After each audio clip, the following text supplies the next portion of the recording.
Starts now. Good evening, I'm John Mercer. And I'm Amy Catcher. Thanks for joining us tonight. A Sunny Daisy police officer gets hit by two suspects in a getaway car at Walmart. Yeah, it happened just before 10 a.m. this morning when officers responded to calls regarding shoplifting in the store. WDEF News' James Mahan has more in our top local story. Sunny Daisy police were called to this Walmart just after 9 a.m. and while attempting to arrest shoplifters, gunshots were exchanged.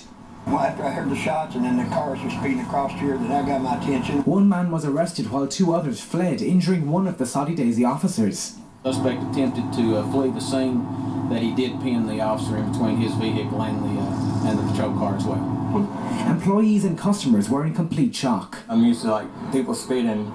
Never heard somebody getting shot out here in the parking lot. And I pray that this officer didn't get hurt bad. They said he's on the way to the hospital. Sunny Daisy police were assisted by Chattanooga and Red Bank officers when pursuing the red car that fled the scene. We do have the information of who the parties are, and we're seeking out the warrants and everything for them. Sunny Daisy police told News 12 that the suspect arrested earlier this morning is complying with the investigation. In Sunny Daisy, James Mahan, WDEF News 12. And we can confirm that East Ridge police apprehended the male suspect, Michael Rankin, and the female passenger, Kelly Bailey, at the East Ridge tunnel just a few hours ago. Officer Winters has also been released from Erlanger Medical Center.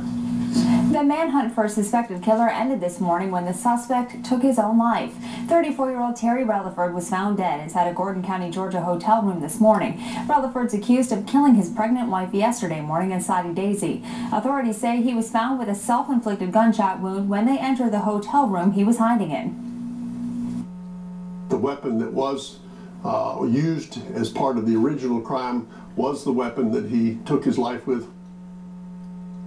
Rutherford was a sex offender who was convicted on 2 counts of aggravated rape in 1997. Neighbors say he and the victim got married last August and there were no signs the couple was having problems. Exactly 1 year ago, Cleveland police officer Justin Maples died in the line of duty. He hit a utility pole while responding to a call for assistance from the Bradley County Sheriff's Office. Today, he was honored by a group called Cleveland 100. WDEF News 12's Alicia Searle has what this means to his Maples family in our News 12 update. Dad. To Justin Maples' 3 children, this is Dad.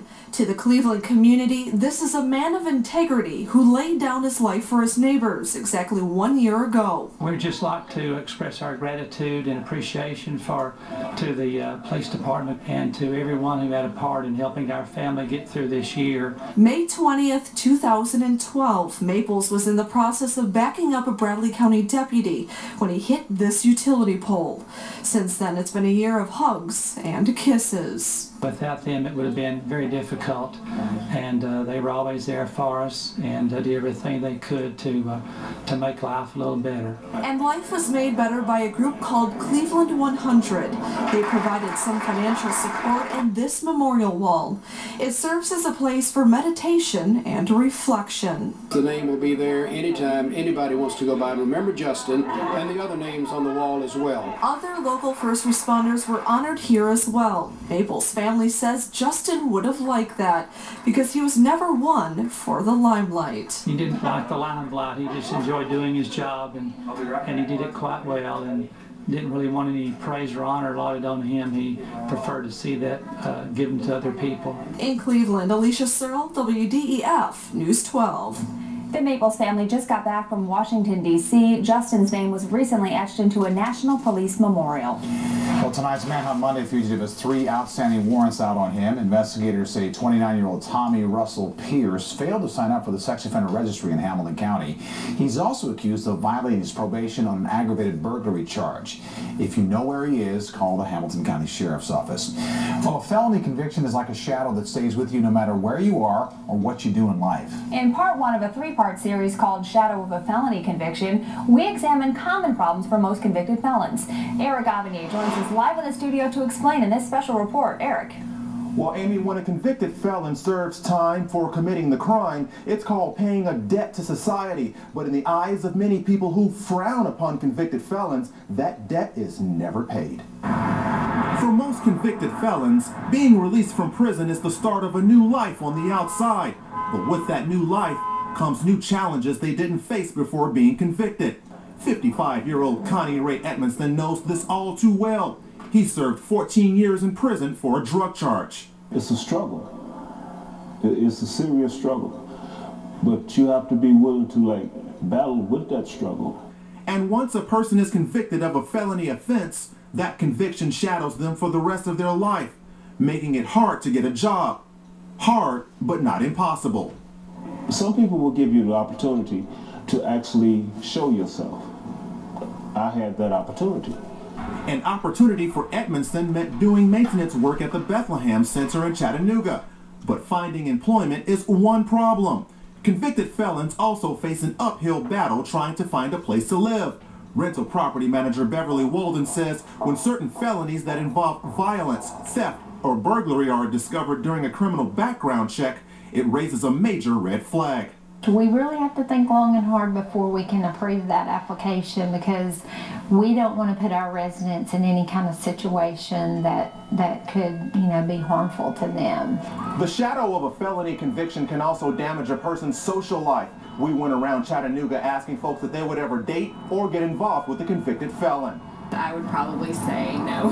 I would. I think everybody deserves a second chance. And probably not in the long run. They might have changed, so I would give them the chance if they were a different person. So I would find out what kind of felony it was, and then I could make my decision. If I were just now meeting the person, no.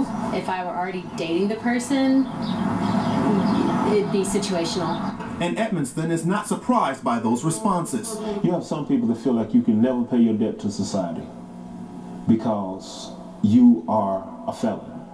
Former prosecutor turned criminal defense attorney Jerry Summers says part of the problem is politics. It's all part of the political system that we have. Legislators all want to be tough on crime, and sometimes, with all due respect, they overkill. Well, I have people come to me that 30 years ago they got a conviction, and somehow it's still haunting them. Public information on the internet and in the media may also make it harder for convicted felons to get on with their lives.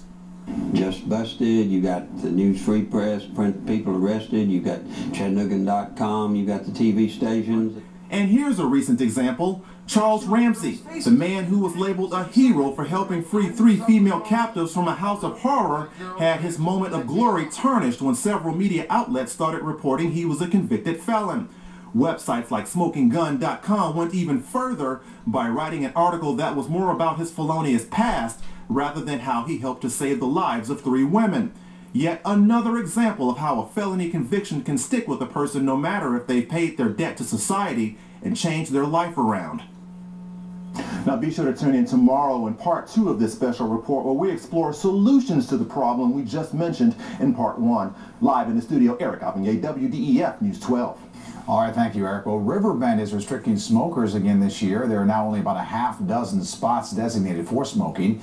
Last year, there were quite a few more. Riverbend starts on June 7th. Well, the cleanup and recovery period is underway for Ray County after scores of homes got damaged in flash flooding. The Morgantown area northwest of Dayton was hit the hardest by runoff from heavy thunderstorms hit the area Sunday morning. Red Cross and Salvation Army teams went door-to-door today assessing the need. Floodwaters have receded, leaving behind a dozen homes and at least one church with damage. Elected officials and first responders came in to get a first-hand look. Volunteers are needed in that effort, and they can check in at the county's executive office downtown. I think they need to bring some boots and gloves and, just be prepared to pick up block, debris. There's all kinds of things. There's carpet will probably need to be pulled. And there's more information on how you can help on our website, WDEF.com. Now, your Storm Team 12 24-hour forecast. Drier weather continues for the next 24 hours. It's going to feel a little more like summertime. Here's a look at some of those numbers as we'll stay into the lower 80s through next hour. Some patchy fog, muggy. Tomorrow morning lows 64 to 66. Tomorrow afternoon, though, could bump 90 here in the downtown. Students at Boyd Buchanan spent some time on the water in a special race. And believe it or not, this is a physics lesson. We'll take you to the campus to find out why this is another example of what's right with our schools.